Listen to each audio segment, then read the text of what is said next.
Сайн бацгаана залуучдаа, хай-тек хийгдсэн байна. Энэ удаагийн видеогоор бид дэлгэц хэрхэн ажилтдаг, ямар төрөл байдаг, сул ба давуу талуудыг ярилцгаая. Орчин үеийн дэлгэцний панелийн хувьд гэвэл LCD болон OLED панел байгаа. OLED панел нь өөрөө пикселнүүд насдаг гэсэн үг. Харин LCD-ийн хувьд араасаа гэрэл тусгаад 3 аргачлаар өнгө өгдөг. За тэгэхээр LCD-ийн дотроо Twisted Pneumatic Panel, Vertical Alignment Panel, In-Plane Switching Panel гэсэн 3 төрөлтэй. Энэ 3 төрөл нь өөрөө бүр бүтцэнд нэг ороодох шаардлагагүй. Гэхдээ хоорондох ялгаануудын шууд хинт нь юу н ашигтай гэдгийг ярьж бол зүйтэй болов. Хамгийн ихэнд TN панелийн талаар ярилцъя. Энэхүү панелийн хамгийн том төлөөлөгч нь BenQ.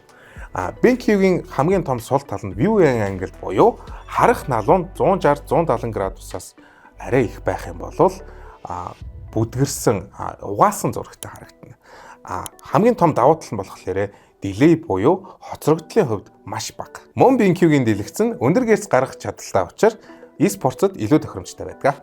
Тэгвэл VA панел нь өнгөний ялгарл сайн боловч гэрц нь TN-тэй харьцуулбал муу, ихэвчлэн curved мониторууд VA панелтай байдаг.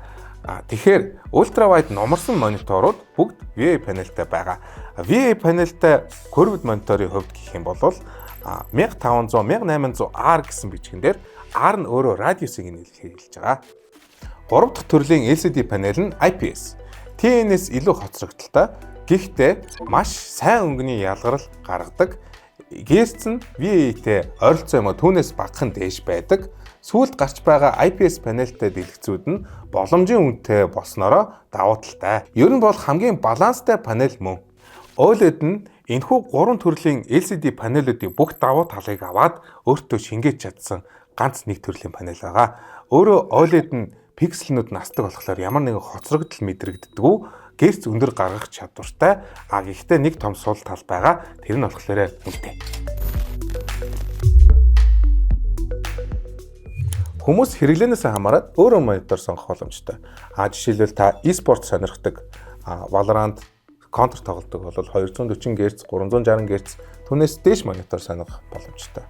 Харин 3A тоглоом, Red Dead Redemption, Wukong гэх мэтийн тоглоом тоглодог бол 165-аас 180 Гц хүртэл монитор байвал болно. Мэргэжлийн зорилтоор ашиглахаар бол Гц нэг чухал биш, харин нягтршил болон өнгө ялгарл нь чухал байх болно. Монитор үйлдвэрлэгчид дэлгэцүүдэд ангилдаг. Жишээлбэл Asus өөрсдийн арай хямд болон үзүүлэлт сайтай мониторуудаа Asus-ийн TUF Gaming гэж нэрлэдэг. Харин нягтршил болон өнгө гаргал сайтай мониторуудаа ProArt series-д оруулдаг. Харин хамгийн өндөр үзүүлэлт, өндөр гэрц гаргах чадaltaй мониторуудаа ROG Strix X юм уу PG series руу оруулдаг байгаа. Хэмжээний хувьд 24 инч дээр 1080 тод харагддаг, 27 дээр 2K тод харагддаг, 32 дээр 4K адилхан тод харагдана. 32 инч дээр 1080p бүрсгэр, барзгар, пикселлэг харагддагаараа жоохон сул талтай шүү. Өөрхөн хэрэглээндээ тохируулж дэлгэцээ сонгох нь оновчтой. Миний зөвлөгөө бол мөнгөндөө тааруулж өнгө, гэрц, нягтршил 3-ын хослыг хамгийн өндөр үзүүлэлттэй гаргаж чадах монитор сонгох нь зүйтэй. Тэгэхээр панел бол өөрөө нэг чухал биш. Гол нь та мөнгөндөө хэрэг сайн үзүүлэлттэй дэлгэц авч байгаа нь арай чухал байгаа. Тантай цуг хай-тек хийгдэж юм байна. Баярлалаа.